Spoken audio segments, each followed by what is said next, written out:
A frequent complaint against traditional Torah Judaism is that we focus too much on the little things and not on the big things, on the micro and not on the macro.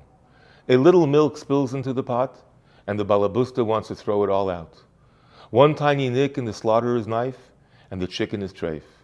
A letter missing in the mezuzah, and you get the idea. Indeed, our Parsha Akev agrees with this seemingly narrow-minded approach.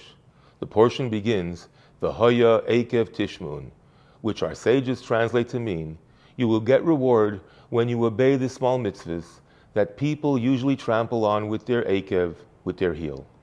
So really, why this obsession with little things?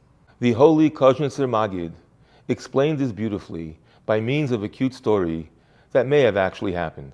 A multi-millionaire built himself a huge, beautiful mansion. And when it was finally finished, a stranger knocked on the door and asked to speak to the owner. The rich man didn't want to offend his new neighbors, so he came to the door. The guy says, I want to buy your mansion. It's not for sale, said the rich man.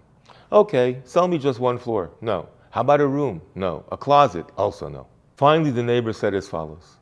Listen, I love your house so much, and I really want a part in it. Let me put a single nail into one of the walls, and I'll pay you 10,000 rubles. The owner thought the guy was nuts, but it's free money. Why not? So he agreed. The guy came in, hammered his nail halfway in the wall, and left. Early the next morning, the bell rings. It's the nail guy. The butler says, what do you want? He says, listen, I want to see my nail. I paid 10,000 rubles for it. I just want to make sure it's doing okay. Having no choice, he let him in. Later in the day, he came back. He said he wants to hang his hat on the nail. And so it went 24/7. The guy kept coming to use his nail. After a while, the owner gave in and said, you know what? You can have a whole room and live there.